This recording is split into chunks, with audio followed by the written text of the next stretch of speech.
G'day, Sam. Welcome to Landscape Photography World. How are you going? I'm great, Grant. How are you? Yeah, not too bad, not too bad. Thanks for coming on the show. I've been admiring your work, and I know you've got a special project which we'll talk about a little bit later coming up. And I'm interested in, on this show, understanding why people are landscape photographers. That's the main reason why I'm doing this. I'm really interested in why people become landscape photographers, what keeps them inspired, and what is it that makes them want to go out into nature and capture it. I think, to be honest, it's how quiet it feels in nature. As someone who spent 17 years in the military, that comes with some consequences in life, both physical and mental. Oh, And being out in nature just quiets the mind, and you can really concentrate on the sound, the birds, the trees, the water as it's going down through the stream. And there's something that is just really magical, really, to be honest, about spending that time out out in nature. awesome.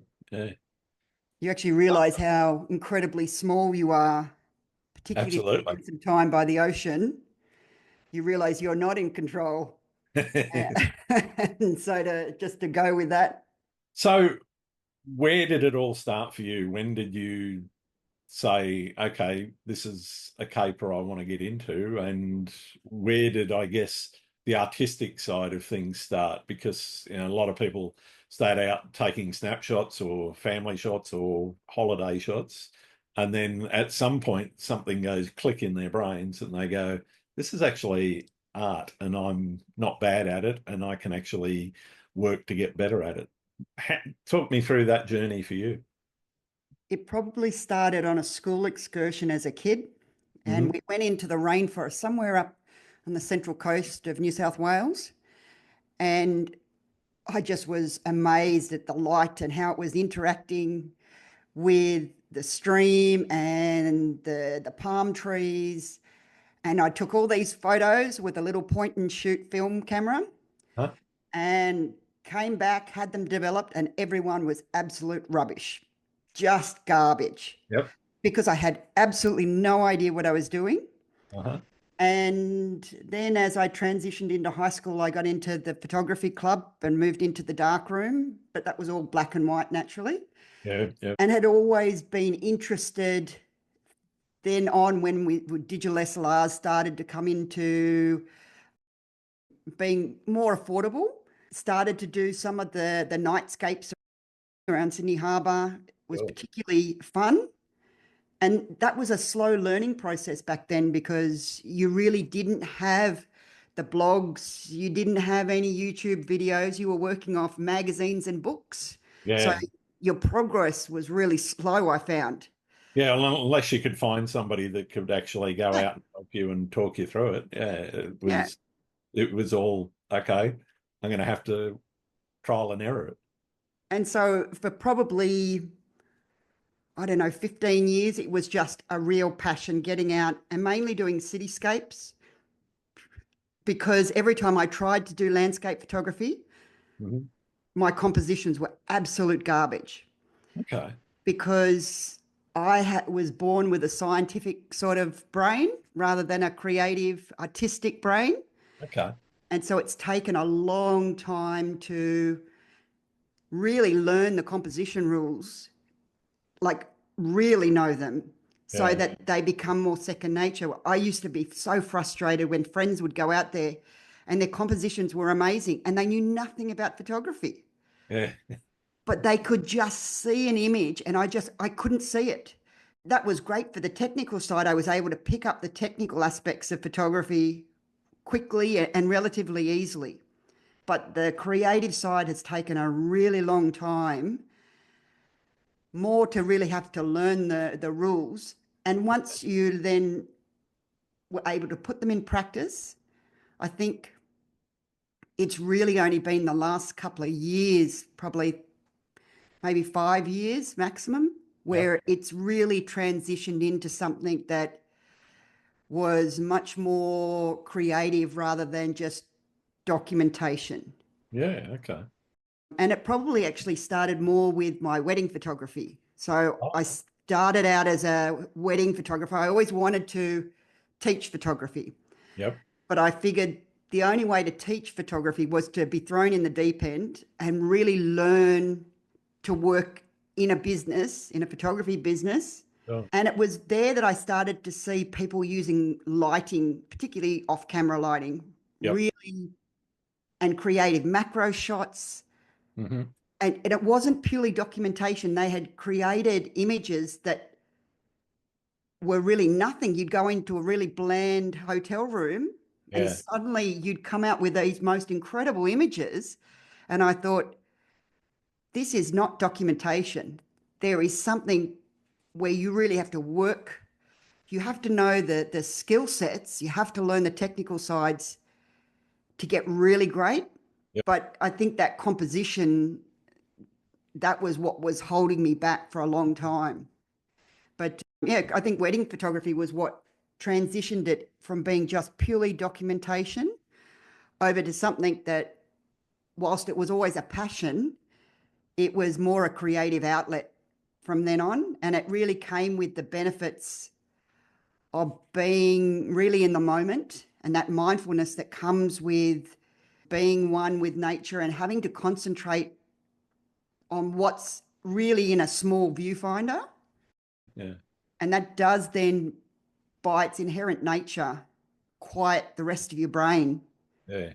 I'm interested in how you go about that compositional journey now, and I'm interested in what you were saying there about that taking a long time, and as you say, learning the compositional rules. One of the great freedoms, I think, is once you understand them, is knowing when you can break them, how you can break them, and how you can use the breaking of them to actually create interesting compositions. I'm interested in how you've gone into learning composition and how you've gone about understanding how and when to break the rules, for example. I think I tried learning with books and I didn't find that uh, I learned what the concept was broadly. Yep, yep, But the thing that I found the most helpful is I focus on an individual concept, say the rule of thirds or leading lines. And I started creating Pinterest boards. And right. I created Pinterest boards just with leading lines. And I would scroll through my feed looking for leading lines and just save it to a leading lines or a rule of thirds. Yeah, And I would look for them both in landscapes, cityscapes, portraits, anything, a whole yep. variety of images. And sometimes, obviously, images have multiple Yeah, concepts you're being using used. multiple rules. And so I would save them to each of the boards. Yep, And I grew this massive Pinterest board that had all the composition rules in there. And then cool. examples of each of those, like multiple examples of each of those rules. And by consistently seeing how different photographers have employed those rules Yeah, in different settings, it allowed me to fully understand it. And once I understood all of the really the major rules hmm, and knew how to employ them, then I also started to learn when I didn't need to use them and when I could break those rules and play a bit more. So even things like ICM yep. photography really doesn't fit into any of those rules. Yeah, no, you all by and large, most of those rules don't apply in That's ICM. exactly right. I won't say all of them, and I won't say all of the time, but Yeah, that's right. But some of those images are incredible and they just work. And mm, yet they don't apply to any rules. And you yeah, don't know that, I guess, until you start experimenting. hmm, So I'd try to get my rule of thirds image or a leading line, and I try to incorporate one rule into any photo. And then yep, I would try to create something different yeah. and just see what I could find that was different from that. What are you doing to get inspired? Obviously, things like the Pinterest boards is a great idea and a great tool that people can use for, particularly when you're learning those compositional rules and other aspects of photography as well. What else are you doing to get inspiration and work with sparking off that creativity? So a lot of it has to come from social media, Okay.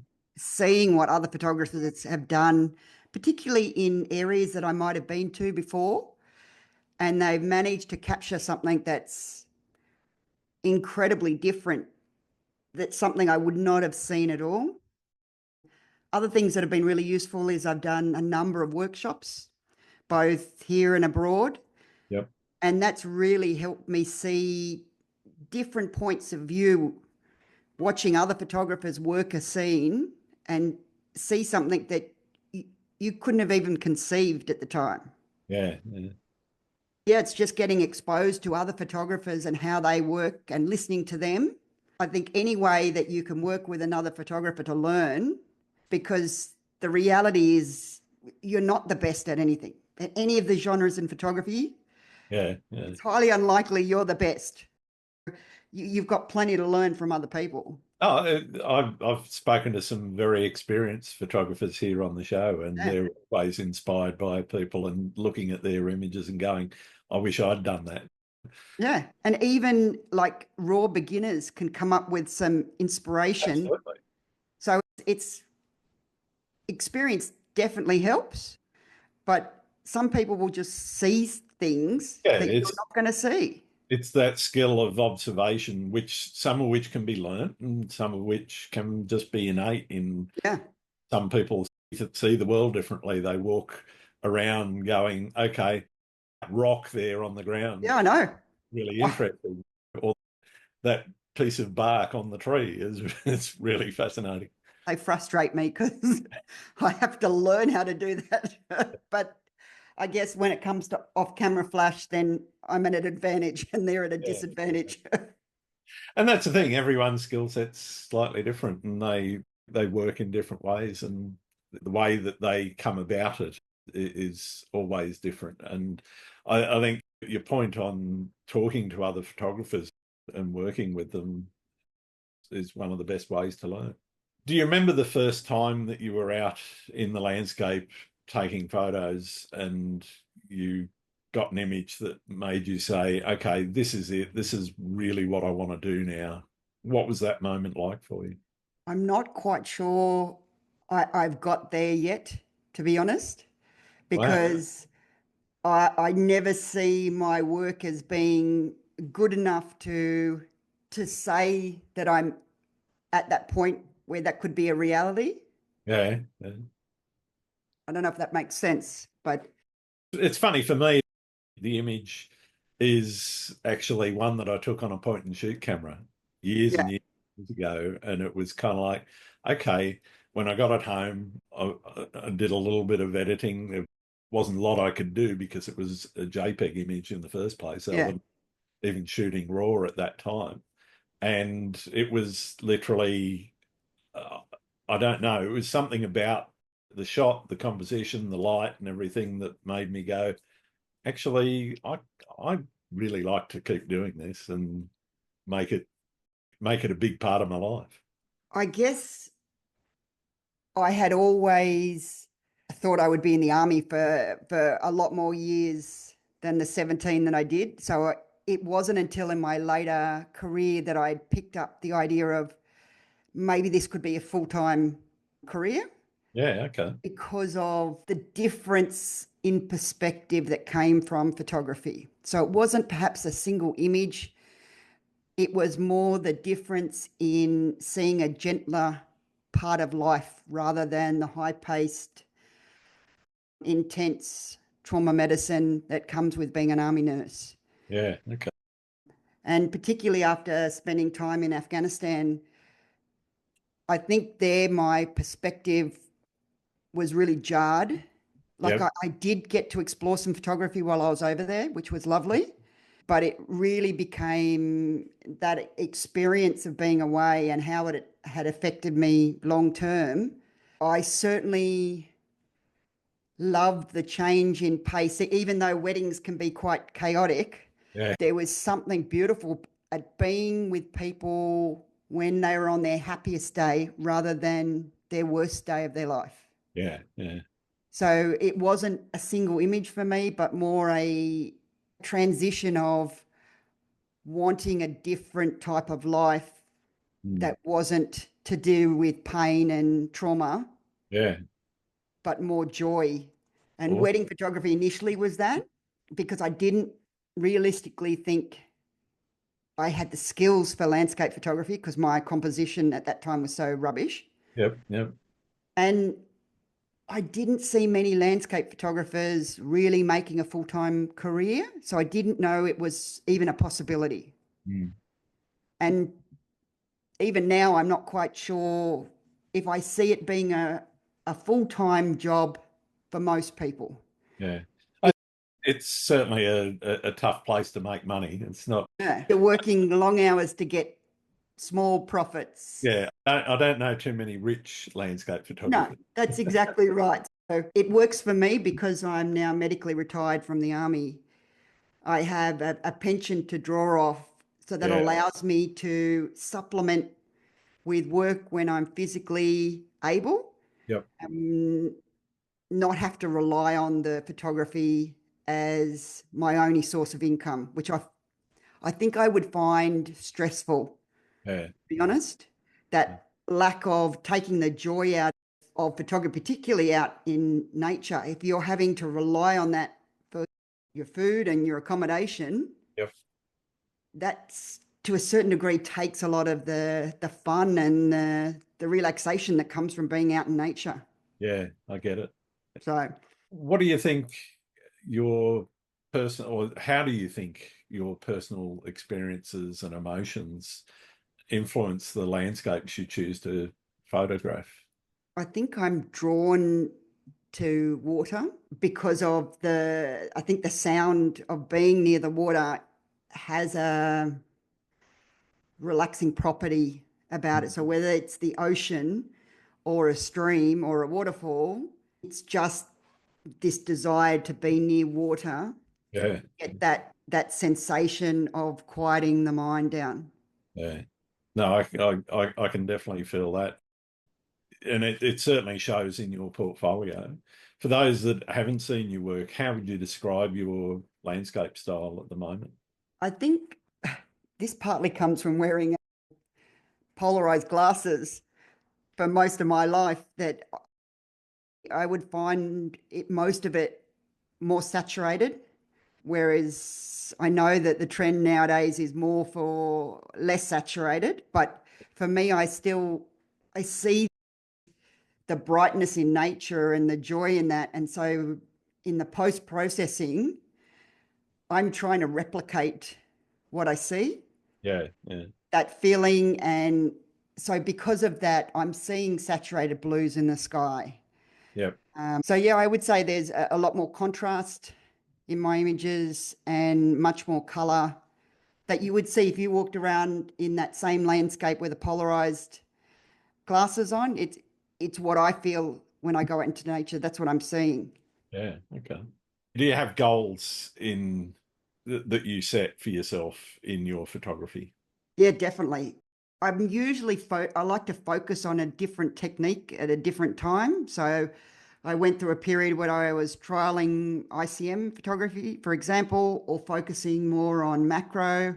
Sometimes it's employing a different lens. So really focusing on employing an ultra wide lens and getting great images from that because it's so easy with those lenses to get a really average looking image.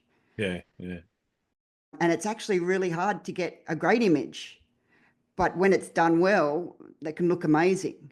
Lately, it's obviously been a project down on the Great Ocean Road and Otways region, and yep, that's yep. taken a good chunk of time. So that's been the focus the last 3 years.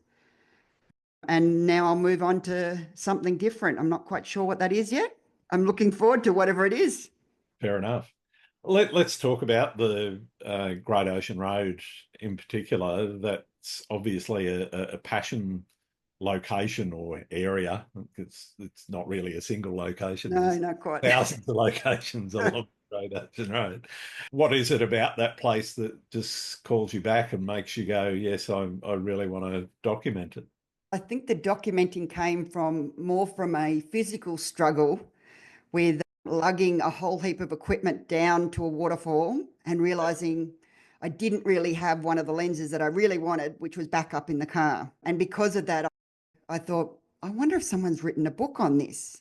Like, for example, what lenses are best for these different locations, particularly Yeah, when you're having to hike in, or for me, going down a lot of stairs is quite challenging. And so I'm having to bring hiking poles and etc. And I've got a full frame camera, which means everything's heavier, but it had the best of both worlds down there. Plenty of waterfalls to explore and lots of coastline. yeah, And the best part of it was that almost none of it was documented. You would go on multiple blog sites and all of them had roughly the same 10 to 15 locations. And I yeah. thought, there's got to be more to this region. All the usual honeypot spots. Yeah, Yeah. And I decided to go down with Google Maps and I looked at every piece of coastline, yep. essentially between all the way from Torquay to Warrnambool. Mhm. And I went, I wonder how I could get there. And would there be anything worthwhile shooting there? And by exploring that's what took up a lot of the time, to be honest, is just exploring whether some of these locations that weren't known to anyone but locals Mhm. would be worthwhile as a shoot location without having too much of an impact on the environment. So there's plenty of waterfalls in the Otways that you have to trudge through thick undergrowth forest to Yeah, get to. There's no trails, there's no nothing. And some of the photographers I follow on Instagram have done amazing work in getting to these unique little locations. yep. But for most people, going off a GPS or walking into really thick bush and trying to bush bash all the way down Yep. just to get an hour and not to reach anything because the GPS coordinates are not quite right or for whatever reason. Yeah. Yeah. You took a wrong turn at that gum tree. Yeah. Oh, that's exactly right. But so I just decided to focus on ones that I thought would be accessible to, and it's been a huge adventure, to be honest. Some of the remote, rugged coastline I took to the air. I tried a couple of helicopter flights. Yep. Yep. I hired out a little Cessna plane that's used predominantly for parachuting, which meant it could have the open door while I was shooting, which was Yep. great. And I even went up in a biplane trying Oh, to wow. get different ways of getting images, just because so much of the area is off limits for drones. Yeah. So I wanted to be doing this the right way and not taking drones where they weren't meant to be, Yep. despite me not really agreeing with the rule. The rule's the rule. Yeah. That's exactly right. And I didn't want the huge fine that came with getting caught with a drone in Yeah. national parks area. So I just avoided it and just went with the other alternates, which were amazing, to be honest. I really found a love of aerial photography that I never knew I had. Yeah. And so I loved your interview on Scott John. His work is just truly amazing from the WA coastline. So I'd love to get to that sort of level eventually. I've had the opportunity to fly around the Kings Canyon area above Yep. as well. And there's just something different about that different perspective Mhm. and being able to change your height so dramatically in a helicopter without doors on. Yeah. Yeah. Makes a massive difference. Yeah. Oh, it's huge. In terms of the book that you're working on, what kind of time has that taken out to get the images, get all of the text together, publishers organized, etc., etc.? How's that process actually been? So there was about a year of research that I did online before and zooming in on Google Maps Mm-hmm. and satellite maps. And then I spent about 220 days on the Great Ocean Road. driving Wow. back and forth from Sydney, probably spread over about 8 different trips Okay. down there to try to see, because the Great Ocean Road varies so much with the how much sand can be deposited on one area, and it can change so dramatically overnight. So I wanted to see these different locations at different tidal heights and different seasons to see how they changed and how easy or difficult it was to reach some of these locations that can be cut off by the high tides, the whole swells that you get during the winter period there. So that was another just over a year to do the on-location photographs and research. Mm-hmm. A lot of that didn't make the book, to be honest, because you were exploring to see whether certain locations were suitable or not. Yeah, right, right. I would have liked to spend a lot more time, but it came down to financial limitations of how much you could fork out for accommodation to get one decent sunrise at a certain location. When you go back 3 times, you have to call it and say, listen, that's just it. That's the best it's going to be for this book. Yeah. But yeah, so there I ended up with 152 locations. Wow. For the book. And I divided it into, the book's divided into half. The first half is the skill sets essentially necessary to take photos in this particular landscape. So the waterfall component and the seascape photography, really nailing the different skill sets that you need to learn to get really great in those areas. Mm. And then the second half is the 152 different locations, telling you everything from what time of year is best to be there, what tidal height is best, where the sun, whether it's sunrise or sunset, is best to be there, what equipment you should be hiking down those 300 odd stairs to get to. So you're not carrying equipment that you don't need. Yep. And just some general shoot notes, particularly GPS coordinates in some of the more remote locations. I don't know if you've ever heard of Magic Rock. I have, yes. Yeah, it's a spectacular location, but a number of people get lost trying to get in there. Yeah. And so that then, once I'd got all the information I needed, it was in about another year and a bit to put the book of writing the content out and getting it to a stage that was ready for the publisher. Yep. So I decided to go down the self-publishing route, because in Australia, we just don't have the volume that most publishers will pick up an author who hasn't published before. Yeah. And it's been just over a year with this publisher, working with this publisher. I don't think the publisher really knew how big a project this was going to be. I don't think I really knew either, to be honest. It's resulted in 750 pages, a colour book, a large format book. It really is quite a large body of work and over 1,000 images. Wow. Actually, I think there's about 1,400 images for the book.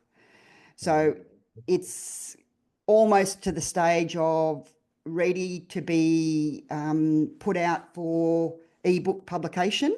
Okay. But the hope really is to get it into a real book, a printed book. Yeah.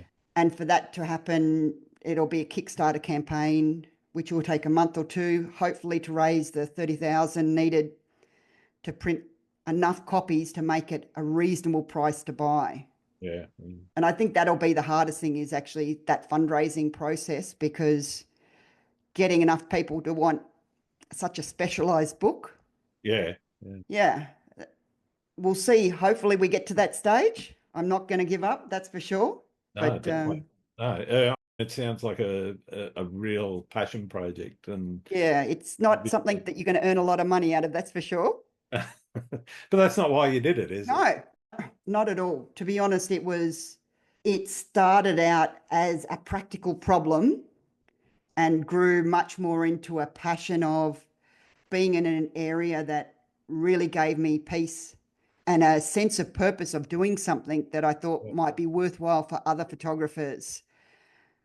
I know it's probably a I know a lot of photographers get really guarded about certain areas, Yeah. Yeah. and I tried to make it so that the areas that were going had established paths, that people weren't going to be impacting on the landscape, particularly if something's widely published. You want some sort of infrastructure or in place so that you're not damaging. Yeah, the infrastructure has to be able to handle some traffic because otherwise That's you're right. creating more problems. Yeah. So there's a couple of locations that I've done art about putting in. Yeah, okay. Some have gone in and some have been left out for that very reason. And that's understandable. Yeah. Yeah. We'll wait and see when it gets released, whether it has the volume, hopefully to get it printed. So how far away do you think the ebook is?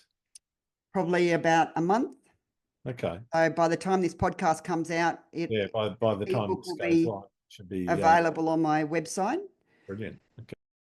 And then hopefully the Kickstarter campaign can start about a month from now, 2 months from now, once I get someone to do out a video.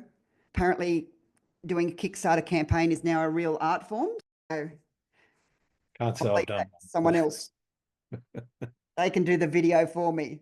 Well, I'm really looking forward to seeing the finished product, Sam. I think it's a great project and something that I think a lot of photographers will really value.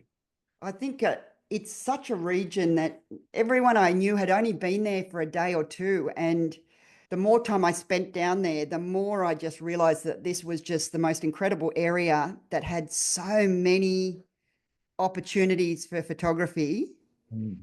that weren't being utilized because people just did not know they existed. Yeah, yeah, And it was a real shame because there's just so much there.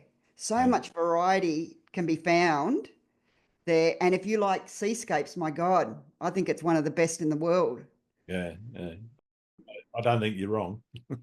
There's some, a couple of really great waterfalls, which were possibly my favorites, to be honest, out of the whole lot, because there's Mm. nothing that beats walking down a beautiful forest with palm trees and a trickling stream next to you. Mm. And oh, the birds, it's just amazing. And if you've got international visitors, the amount of wildlife with the koalas that you can see, Yep. the echidnas, like things that you don't see out in nature much elsewhere, Yeah, which is really great if you're into wildlife photography. yeah, definitely. I'm interested in you mentioned the infrastructure that places need to have. How much of your work are you using to get across a bit of a conservation message to people? And do you see that as part of the book as well? Probably not of this book. I don't feel like I'm well enough qualified Sure. to be in a position to do that. I think the more we get people out into those environments, away from areas that necessarily have major infrastructure, but even just things as getting people out on hikes, by the more we do that, the more people can see the inherent value in nature.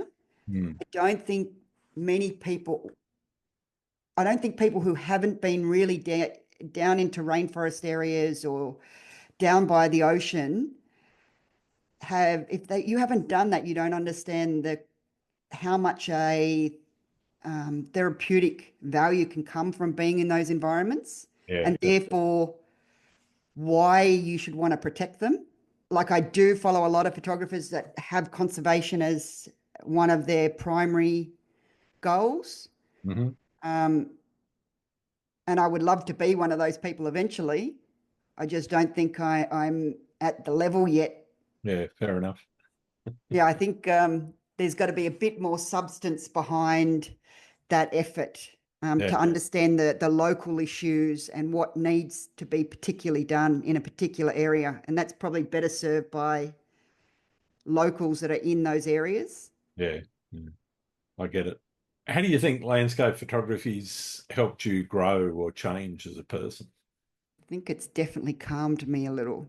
Okay. I was quite intense, shall we say, a being an officer in the army, you have a very more disciplined way of approaching things, and there's very little room for negotiation. And so you become quite rigid in some of your thinking. Okay. And because of that, you can become quite short with people that don't do exactly what you want when you want.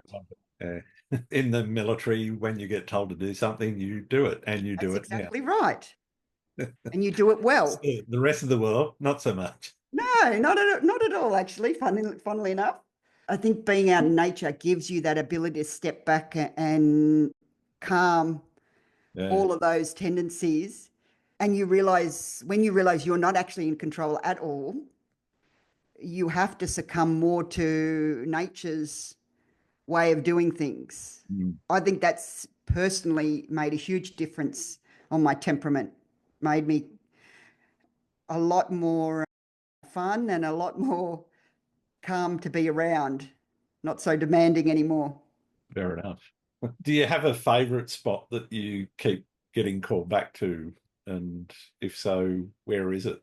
Without giving away secret spots, obviously. No, that's all right. If it had to be the Great Ocean Road, I have to say Hopeton Falls. Yeah, It that's a really classic. is such a stunningly beautiful location, even in different, whether you've got little rainfall or lots of rainfall, it's just the And walk down. the walk in is stunning as well. Yeah, Yeah, it's a beautiful walk. It's not actually very far, so the average person can do it. yeah, And you can get amazing shots even from the platform. yeah, In fact, most of my great images actually have come from the platform that's been created. yeah. Wow. But in terms of the one place that really stuck with me that probably isn't necessarily a photography hotspot for most people was the Blue Grotto in Capri. And there's something about that location that is just so surreal that gives you goosebumps just thinking of being in that location and being able to silhouette people against that blue water. Whilst not a typical landscape image, I would go back there in a heartbeat, to be honest. It was just so I've got surreal. to get back there because the day that we were there, went out on the boat trip and they take. Yep. And it was too high. You couldn't get underneath. No, it was just a bit too windy, so the waves were too high, so it was low enough when the water was flat, Yeah.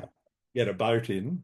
The tide was right, but every time there was a wave, you ran the risk of jamming people's heads against the roof. You do that The, on a calm day. From my experience, you were yeah, lying right back flat in the boat. yeah. And it wasn't a massive swell, but it was enough Enough. to sort of put them off and say, no, we're not going to risk it. Yeah. Back and get in there. I think all of Europe is just so fascinating to me. The mountains, like we call things in Australia mountains, but they're not really mountains, they're really hills. Yeah. Uh, there's just so much there to explore, and it's nature on a really grand scale. Yeah. I think I'd like to transition to more stuff in the mountains to see that difference, even though being around the water calls me very much. I think you're going to get the same experience being up high on those spectacular. Absolutely. I love a good pointy peak. Oh yeah. Oh, definitely. Don't think we have any of those here. Yeah, no. Our tallest one's still not quite. I forget what the Aboriginal name for it is now, but Mount Warning up there in far north New South Wales, up near Ballina and whatever, is probably the pointiest one we've got, but it's not very tall. No, not really tall at all. It's a bit disappointing, but we do have some great coastal locations. Oh yeah, and I don't mind the deserts as well. There's Oh places yeah. out west as well, which is well worth a look. I just don't like the flies. No, that's never fun. Oh my It God, the doesn't matter what flies kind of, sometimes. you just got to wear one of those nets. Yeah, I know. Yeah, I've used that before. What annoys me though is you get this beautiful shot lined up and then you get it back and there's a fly has landed for 0.2 of a second while you were taking it, so you have this little black blur in the middle of it. Oh, I think it's more like it's hot, so you don't want to wear long sleeves. And so you just can't do that with that amount of flies Yeah, around. no, they're all over you. Yeah, I went there. I was in Central Australia when after the bushfires had come through, the big bushfires, and Yeah, it was still, I don't know, maybe 6 months, 9 months after the bushfires, something like that. And there was a lot of regrowth, which was great. But the locals had said the flies were out of control because of all the dead animals. yeah, The flies had a feasting time. So yeah, they were in epic proportions in some of the places that you just couldn't stand being there any longer. But no. luckily, that didn't happen too much. Most of the locations I went to in Central Australia were just awe-inspiring. If we could just keep the snakes away, I'd be happy. I'm not a snake person. Mostly they leave you alone, but Oh, I know the concept. I know the theory that they leave you alone, but it doesn't help the fear response. yeah, Oh, and there's actually quite a few in some of the areas along the Great Ocean Road. So I was lucky. I only saw two in the entire 220 days I was there. mm, But the amount of other people I ran across that had, oh no, I saw one. There was another one down there, and I'm like, oh, okay, I'll avoid that area then. Thank you very much. But yeah, most of them, I think I read that when was doing my research, it said something like 90 or 95% of people in Australia get bitten while trying to pick the snake up. yeah. Playing with it will kill you. Don't play with it; it probably won't kill you. No, it's probably just going to leave you alone. It's funny though. I've seen more snakes and not in captivity and not in a wildlife park or anything like that. I've seen more in Sydney than I have outside of Sydney. Really? What, Yeah. in the Blue Mountains? No, not so much there. Even over in Penrith. Actually, I was at Emu Plains the other day having breakfast with my wife and a few friends and whatever, and they've got signs outside the restaurant saying "Beware of snakes."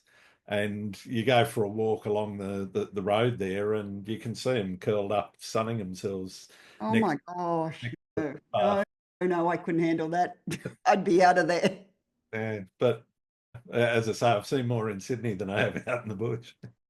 I've got a dual worry about snakes, not just me, but I have an assistance dog that goes everywhere with me. He's been a huge help I don't think without him, I wouldn't have been able to get through going to all the different locations on the Great Ocean Road. He just has transformed my life dramatically, actually.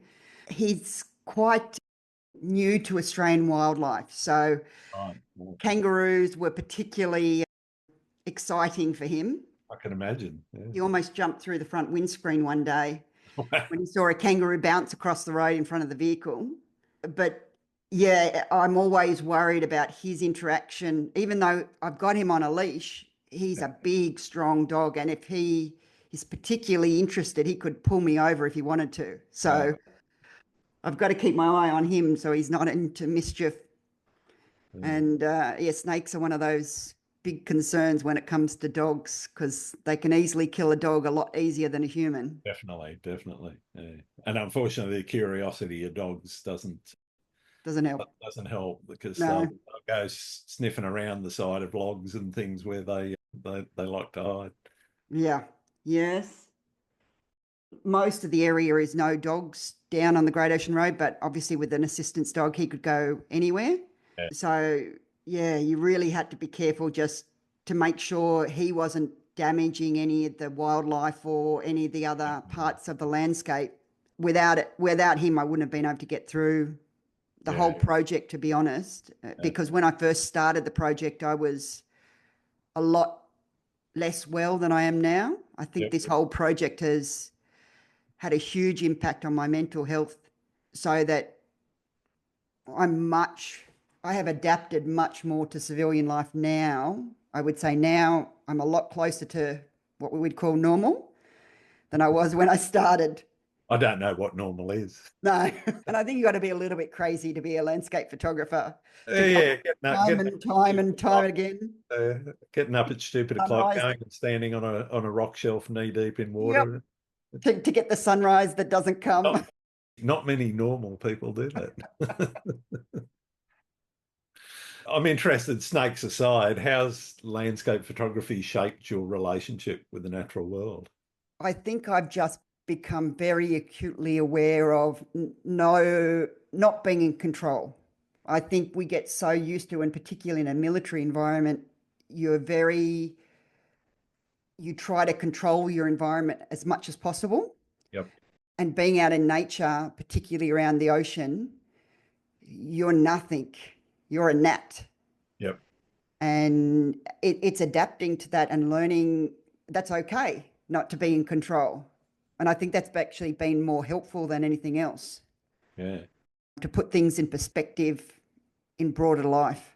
nice. Yeah.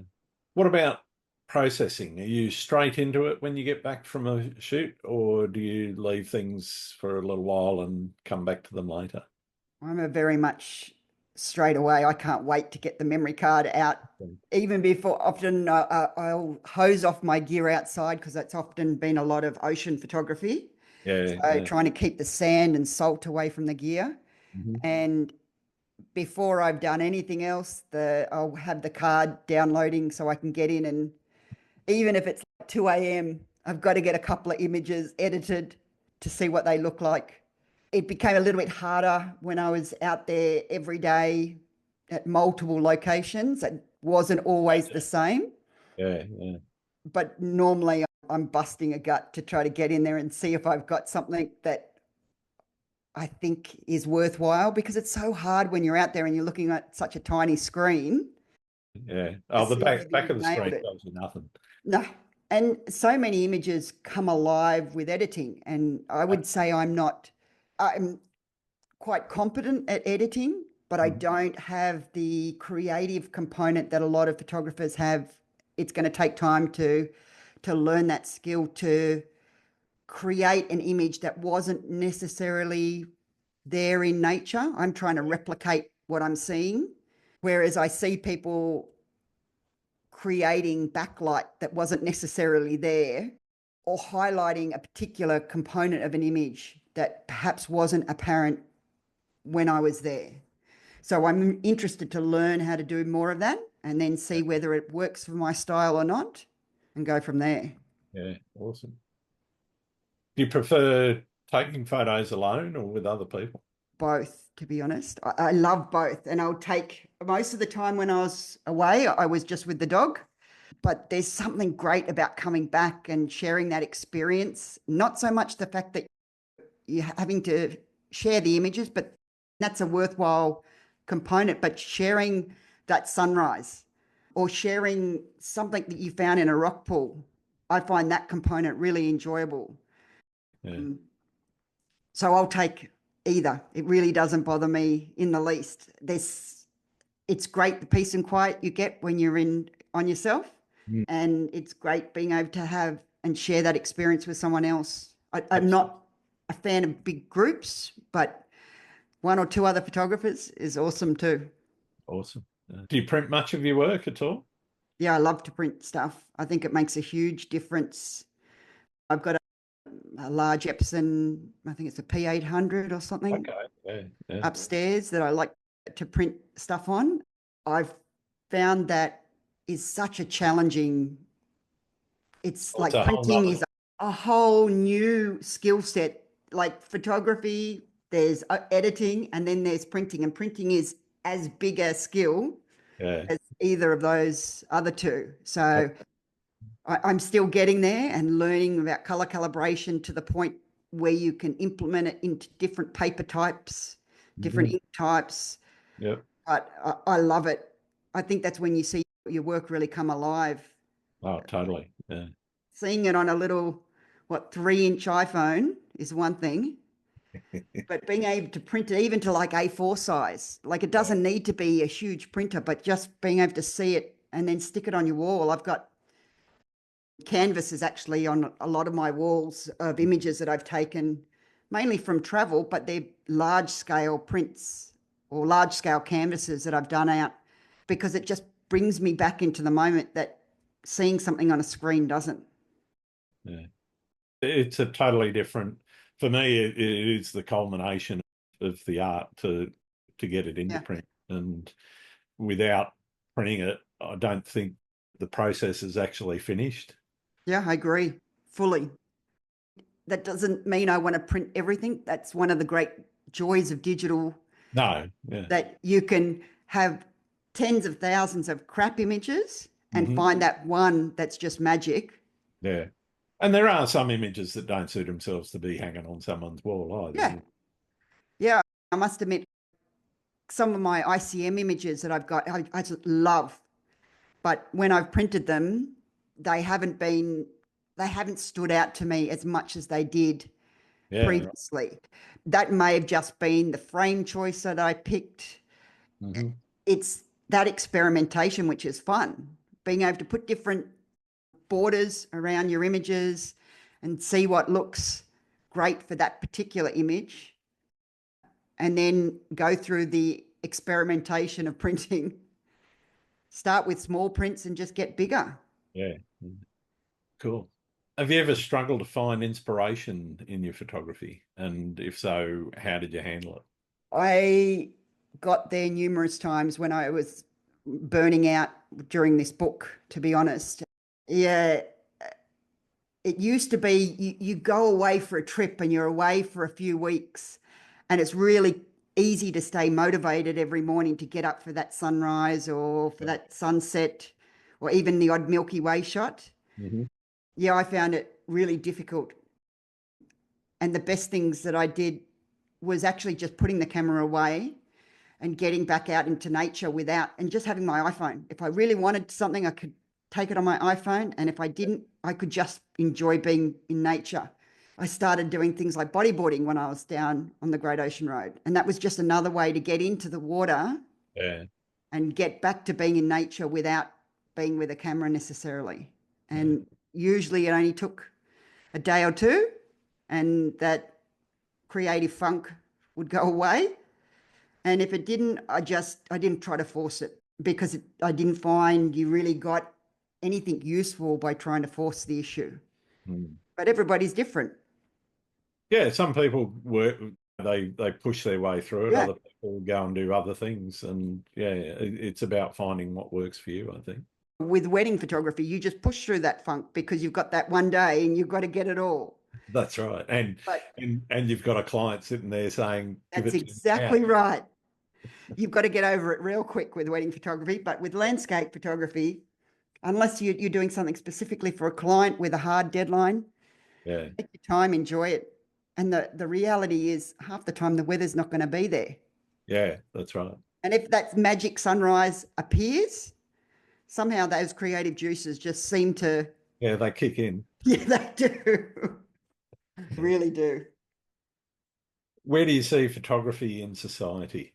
I think it's gone from being very much an obscure passion for a limited amount of people, and it's gone through a documentation phase, and now it's just become a way of life now for everybody. Like photos and photography, anyone with a cell phone Yeah, yeah, is really into photography in one form or another now. But I think differentiating great photography is getting easier, because people, they take their cell phone photos and then they see what they're seeing on Instagram, and the two don't look alike.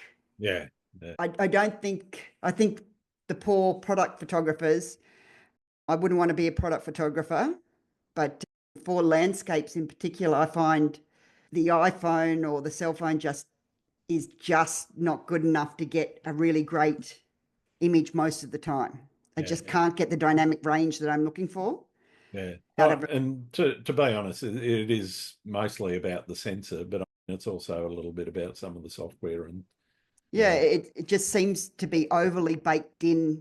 The yeah, contrast and saturation goes off the Richter yeah, anytime you have a sunset image, and you lose a lot of detail in the shadows. absolutely. Yeah. Yeah. What do you see as the future of photography? I guess I'm concerned with the way how truth is influenced, to see how, unless we do something of actually, when you take an image that is baked in as being the original shot, Yep. something that can't be tampered with later.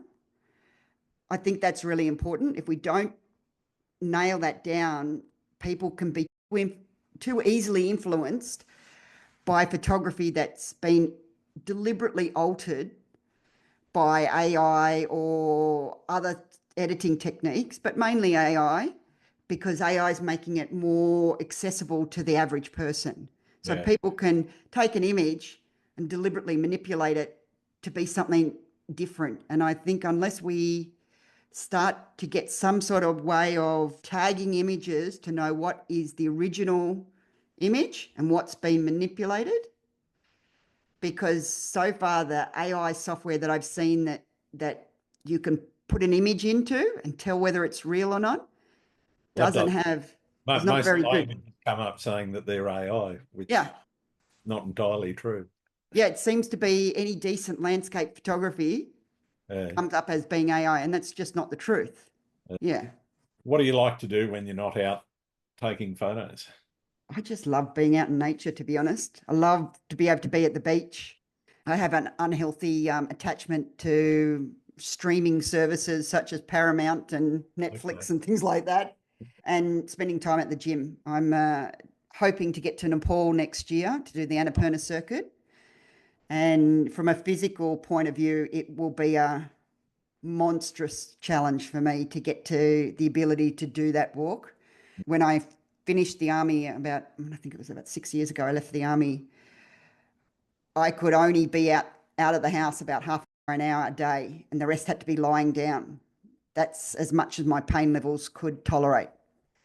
So I've been working since then with lots and lots of doctors and physios and exercise physiologists to get into a state that I can go and do stuff that I love, like photography, Yeah. out in nature. And I think the Annapurna circuit has been on my bucket list for 20 years to go.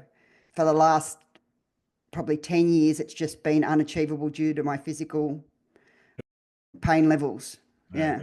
What's the best and or worst piece of advice anyone's ever given you? The worst piece of advice just goes in one ear and out the other. So I couldn't tell you any of the worst pieces of advice. But the best piece of advice I got given was early on when I struggled with finding what my style was. And this was more at wedding photography at this stage, but it's equally applicable to any style of photography, to be honest. Yeah. Look at photographers you admire, look at their work and see what it is in those photographers. What is the common themes? Is it their composition? Is it the type of focal length they're using? Is it the lighting? Is it backlighting? Is it front or side lighting that they're using? Yeah. Is it post-processing that they're putting into place? And from that, then start to incorporate those components into your own work. Yeah. You don't need to try to replicate someone's photo. So you don't need to go to the 12 apostles and try to replicate an image that I took. You need to go there and find photographers that you love and put those concepts into place, Yeah. Yeah. because that's when you'll start to find your own style with your own work. You don't need to copy another image. You want your own piece of work, but that can be sometimes hard in locations that have got viewing platforms, but you can do that with putting those other principles into place. Yeah, absolutely. That's great advice. Are there any other photographers out there that I should be talking to? Oh, yeah. I've been waiting for this question. One photographer I don't think you've heard of, her name is Christine Bull. She's an Okay. Australian, sorry. One photographer you should speak to is Christine Bull. She's a landscape and wildlife photographer here in Australia. She's got a lifetime of international travel, by plus a lot here in the outback as well. Yeah. And Yeah. she's got some incredible work. I think her tag in Instagram is called Caught in Color. Okay. And she is quite different. She's the opposite to me. She has done no formal training, but has been published by, I think, National Geographic and those sort of titles Cool. because she just sees images. So very different from me. There's a couple that I love watching who chase waterfalls in the Otways. They go to those really remote places. Adam Dyson, Jared Andrews, Darren Harris, and Timo Bork. And the last three are ones that have really focused on the Great Ocean Road, Victoria, and Tasmania. Yep. Rob Morello, Craig Richards, and Josh Beams. Awesome. Thank you. Just a few there. Oh, enough to be going on with. Thank you. Thank you. My last question is probably the most important question I can ask. Do you like pineapple on pizza? I think I'm like you. I won't send it back or pick it off, Yep. but I won't order it, that's for sure. Yeah, fair enough. I don't blame you. All right. Thank you very much, Sam. It's been wonderful having a chat with you and getting to know you a little bit better. Where can people find your work? So most of my stuff is on my website, samanthaohlsenphotography.com.au. And I do post most of my other stuff on Facebook, Instagram, and now Threads. Okay, cool. All right. Thanks very much, Sam. Great talking to you. Oh, it's been wonderful having a chat with you, Grant. Cheers. Thanks again for listening to Landscape Photography World. I hope you enjoyed the show and keep listening because I'll be joined by some great guests in upcoming episodes. You can find my work in this podcast at grantswinburnphotography.com. I'm also on Vero, Photo, YouTube, Instagram, Threads, and Facebook. Don't forget to like and subscribe. I'm Grant Swinburne. Hope to see you out shooting soon.